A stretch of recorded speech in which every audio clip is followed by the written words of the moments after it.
Hey YouTube, thanks for checking out RV Daydream, and let's play some catch up. What have you been up to? I've been riding on a daydream.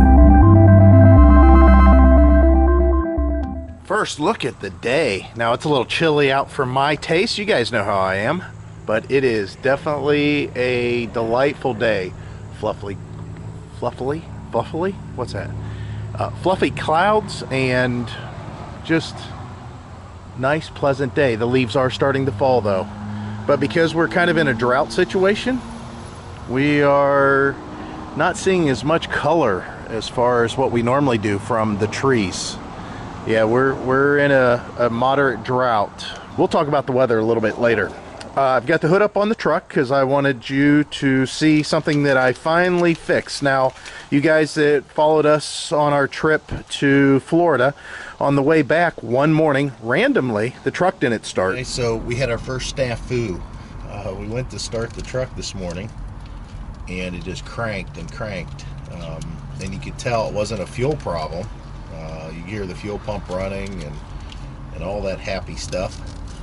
But it just wouldn't kick over. It sounded like it was ignition. So I came out here and bypassed this Mallory ignition box that I installed to help with fuel and power and everything else. And it's failed. When you go to crank it, there's just two lights that flash, and then that's it. What happens is those lights should continuously run as the engine runs, but so I had to bypass the 6A box and put just the factory ignition back on there. So let's see if it starts.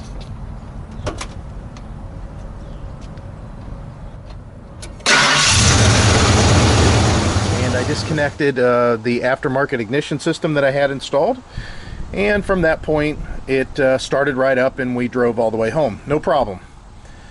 Then whenever I got home, I found that there was a wire that had kind of became disconnected in a harness, and I went ahead and corrected that, and it was running fine. I didn't have any problems, except, as I mentioned on, I think, the last video that I posted, which has been almost 2 weeks now, that the truck did one day just not start, and then all of a sudden it did, and I decided that I was just going to drive it. And the reason that I was going to do that is because I couldn't find what was wrong. I just couldn't find what was wrong. So with just, you know, assuming that there's something wrong with the ignition box, I wanted to wait until something actually failed, because whenever it did fail, it was just during a start situation. It wasn't during a run situation. Well, that changed. A couple of mornings ago, I don't remember when it was exactly, I was heading over to Barberton. The truck started up, just like you would expect any vehicle to, and it drove fine.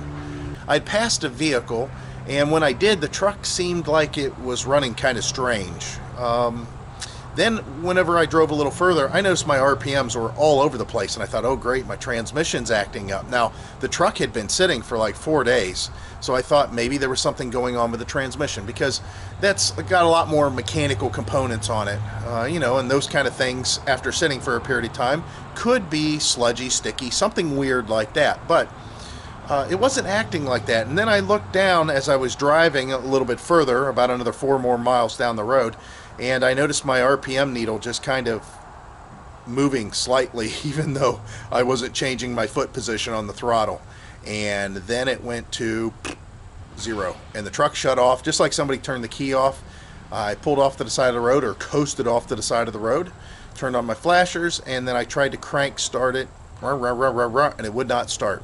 So I came out, disconnected the ignition, it fired right up, and then I drove my next 20 miles with no problems, and then 30 some miles home with no problems. So immediately I went ahead and ordered a new ignition box. Nice thing is these things are pretty much interchangeable, so you can see here I've got a new digital ignition installed in place of the one that was on there. Now, I could have got a rev limiter and all that crap, but I don't need any of that. This isn't a race car. It'll do just fine. And I have yet to actually take it for a drive, but it started up immediately and there's no issues so far. And I'll keep you updated if anything changes. Before we head in the RV, I know you guys can't really see out there in the street, but Man, I've already pressure washed the house, and I've washed the truck a couple times, and the car and the RV, and it is so dusty because they're tearing up all this road. They're going to put down new asphalt, so you know, they've just stirred up a ton of dust, and these cars just continuously going up and down the road keep that dust flying. And unfortunately, it comes over here, especially today. You can see the wind blowing from the north, and it just lands on our vehicles. Now, this car was washed 1 day ago, and you can already see, or maybe you can't see. You definitely can't see. There we go. I don't know if that'll come out on camera or not, but yeah, there's dust there. It's just from the road. All right, let's get in this RV, which is packed, by the way. You're sitting on some chairs and stuff. It's a pretty tight quarters right now because we're kind of in a storage mode, which we shouldn't be. Let's talk about the first thing that comes to mind for me, and that is, can you guys see? Not that I'm, yeah, well, now that I feel my face, I didn't shave, but look how pudgy my face is. You know why it's pudgy? Because I've put on 20 pounds since our vacation. Starting on the vacation. Can you believe that? Man, what an idiot. But I've already went back on the diet thing, and I've lost 6 pounds in like the last 4 days. It was just me. I got into a mode. Stay away from Ben & Jerry's The Tonight Dough. Man, I love ice cream. Holy cow, it's like 1,200 calories, and I can eat a pint in one setting easily. And I can do it day after day after day. At $4.50 a pop, you'd think that I would slow down on it, but man, that stuff is so good. So I'm back on the diet. I'll start losing weight again. You know, that's something that I always notice about people that go on diets. You know, and I understand why. Hey, I've lost 10 pounds. Hey, I've lost 15 pounds. Hey, I've lost 20 pounds. In my case, you know, I lost 50 pounds. But, you know, they never talk about when they start putting it back on again. Well, for a while there, I was in denial. And, yeah, I'm back on the diet again. So, yeah, I'm 20 pounds heavier and, well, a little bit less than that now, but still, what a crazy, crazy roller coaster. I know that's hard on my body at my age, but we'll get there. One of the things at this time of year with the weather is that, of course, it gets colder and the leaves change and all that. And you heard what I said. We're kind of in a drought. And the reason we're in a drought is, I'm going to show a graphic here. Man, Ohio is changed. I don't know what the deal is. But we are definitely warmer than average. I mean, 3.5 degrees overall warmer than average. And the graphic shows, you know, it was a couple days older than what this video is being posted at. But, man, it was a little chilly the start of the month. And then, bam, all the days that are in blue are below average. All the days in the red, orangish color, whatever it may be. That's hot. That's hot. Our average temperature is supposed to be 68 degrees. And you can see we had 90-degree days. The thing is now you can see me in this, my jacket, because it's in the 60s. At nights it gets in the lower 40s.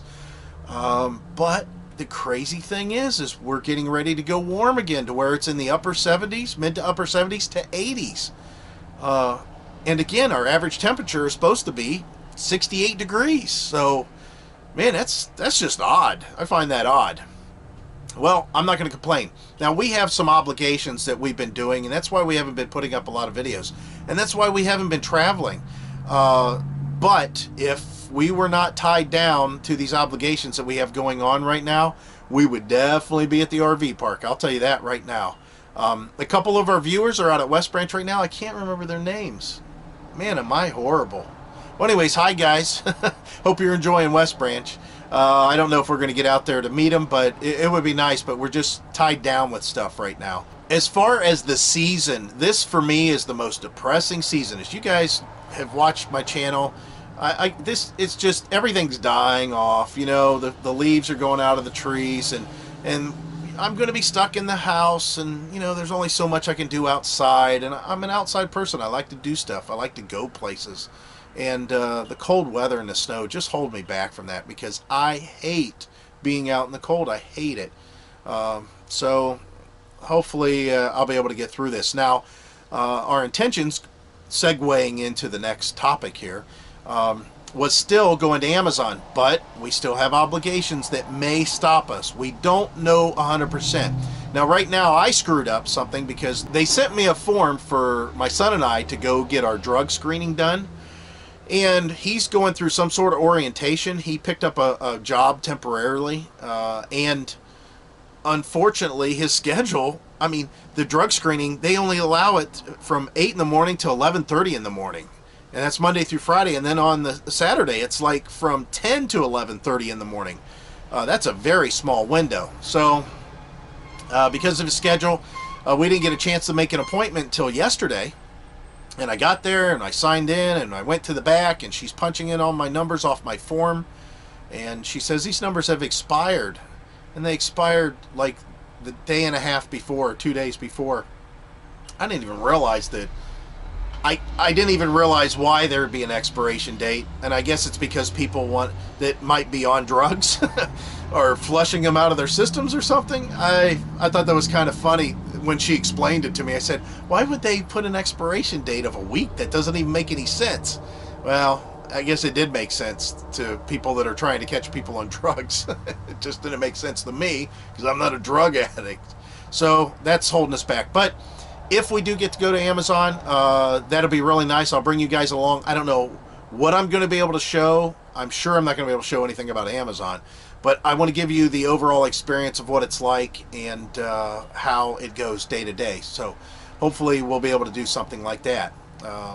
Plus, that'll put me in semi-warm weather. Not much warmer, being down in Kentucky. But, you know, southern Ohio, Kentucky's better than northeast Ohio. That's for sure, going into December.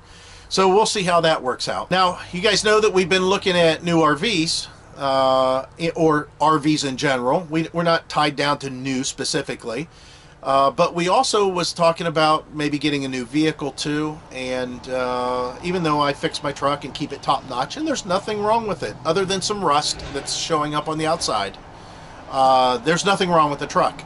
Tomorrow, I could hop in it with the RV, and the RV and the truck both are in the condition, I mean, as far as maintenance-wise. I could drive to California. I can drive to Washington. I can drive to the Keys.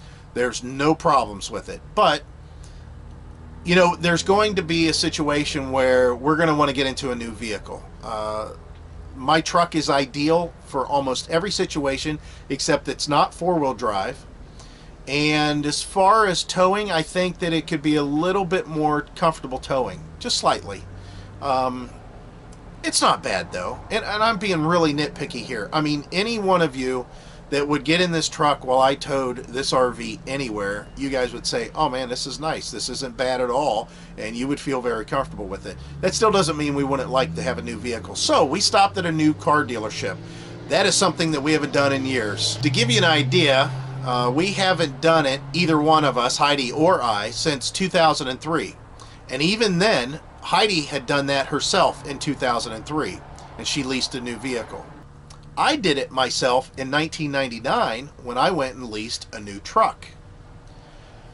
Heidi and I together, the last time we went and looked at new vehicles together was in 1998 when we bought a minivan because our kids were at that point 2 and 3 years old, and I hit my head in the back of a 5-liter Mustang, put the car seats in and out.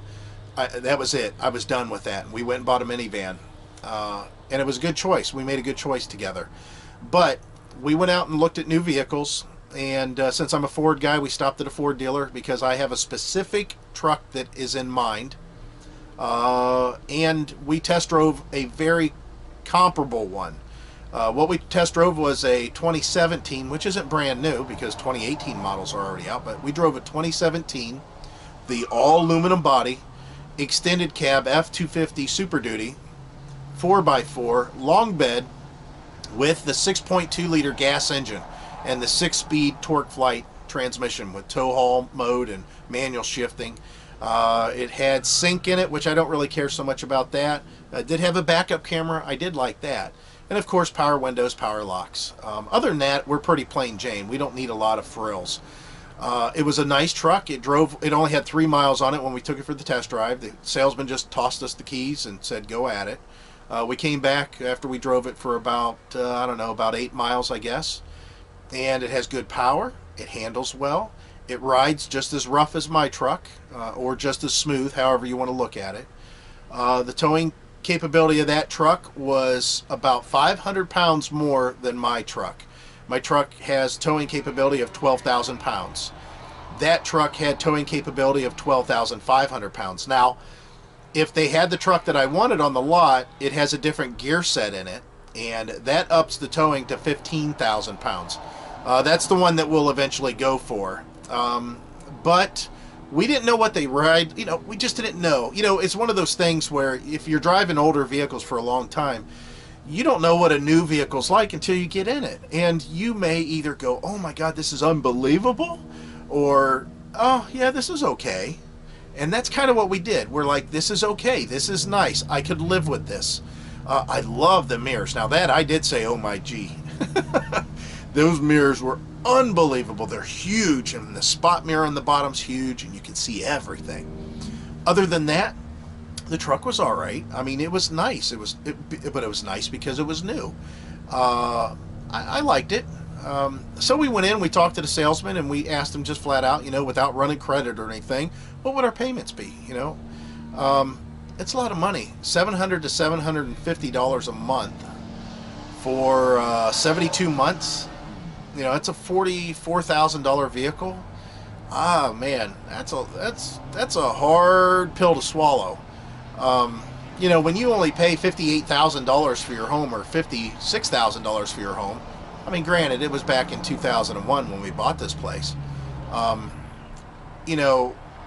40-some thousand dollars is a huge chunk of what we paid for the house. But you got to look at it the perspective of, we're moving from a home that you have a lot of invested in it, because it has to do certain things reliably for you. It has to be able to house you and shelter you, and it's got to give you a place to be able to eat and gather and feel safe.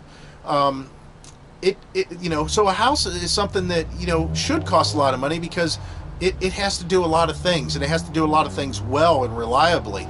Well, whenever you get on the road, it's the same with the vehicles, whether it be the RV or your tow vehicle. I would almost have to argue that the tow vehicle needs to be more reliable than the RV. The thing is the tow vehicle, if it breaks down, and the RV's in decent living shape, you're going to be, for the most part, okay. But if your tow vehicle is breaking down while they're trying to get you somewhere, where you're trying to go somewhere, that's a big deal. So Heidi and I, after we discussed the vehicle to very little extent, we didn't have any intentions of buying anything new. We just wanted to sit in a new vehicle and drive it and see what it was like. We decided that whenever the house is sold, we'll probably use some of the proceeds from the house sale to just outright buy a new vehicle. That way we don't have a monthly payment hovering over our heads. As far as the RV, though, we're going to move in that direction. I don't know if we're going to move into a new RV or a used RV, and I don't know when it's going to be, but we're going to continue to look, and we decided that should be the first purchase, not a new truck, because my truck's doing fine, and as long as we have a house and a garage for me to work on my truck, I don't have any issues with the truck being older. And even if we're on the road, as long as I have all my tools, I don't have any real problems working on the truck, as long as the repairs aren't anything crazy. Now, as far as the RV, the nice thing is, whenever we're shopping for RVs, as long as I have a place for it to park and sit and me make repairs on it, I don't mind buying something that needs some work. So that opens up some options for us to buy as far as used versus new. Even if you buy new, I mean, a lot of the problems that these new RVs have, I probably won't even bother the RV dealer with it, because it's just as big as an inconvenience for me to get it there and deal with the whole process of dropping it off and coming back at another time and whatever, for me to maybe just make the repair myself. And a lot of people do that. And there's a lot of RVs, unfortunately, that are being pumped out that do need some work done to them. We've looked at all kinds of crazy RVs online. I mean, we looked at Airstreams. Man, I don't think I can spend $140,000 on an Airstream, though. That seems like a lot of money for me. I know those Airstreams go 40 years and 50 years, but maybe after 15 years, I don't want to be in an Airstream anymore. Maybe after 20 years, they've come out with something way better. I don't want to be stuck with an RV that has that kind of overhead. Now, the resale value on them is great, but man, that's a huge amount of money to buy initially. We also looked, and we've never really mentioned this before, but I'll mention it for you guys now so you get an idea, something to chew on and talk about and maybe comment on. The Lantz RVs, those Lantz Campers, man, I really like those campers. I don't know what it is about them. I think it's because they're small and they fit in pretty much everything that we want. You know, extra seating, a small slide. They're heavily insulated. Those things are heavy for how short they are. I mean, they're really heavy. Just well built, well thought out. I like them. I like them. So we talked about that, but you're still talking $40,000 for a travel trailer. $40,000. You know, you could buy two $20,000 comparable travel trailers from a vendor that may be known as a lesser vendor, whoever that may be, and you could actually just park one and put it somewhere and leave it and just drive in between the two and probably still have money ahead. It's hard to tell. I probably think that if we got a new one, we'd probably get a pretty cheap new one just for our first one, just to see what it's like, and that way we would know the next time when we get new what we want to get into. The sad part is this RV is pretty well built. I'll have to say that, you know, nothing's falling apart. There's nothing that you know, screws are coming loose, cabinets are loose, squeaks, rattles, nothing like that. These are pretty well built. They're heavy, you know, they're all wood, but I've been really happy with this RV because of that reason. So now I know going into a new one, it might be a little bit difficult to find that same quality without paying for it, or trying to keep cheap and get lesser quality. We'll have to see. But that's it. That's where we stand, guys. We'll bring you along if we do any RV shopping. We know we'll go to probably the Cleveland RV show, but that's not until January. And of course, if anything goes on prior to that, if we go RVing, we'll bring you guys along too. But I wanted to touch base, and that's basically what's going on in my head right now. I know it's a lot, and hopefully I've got it turned down a little bit so the video's not so long. So guys, as always, I hope to see you out there. Bye.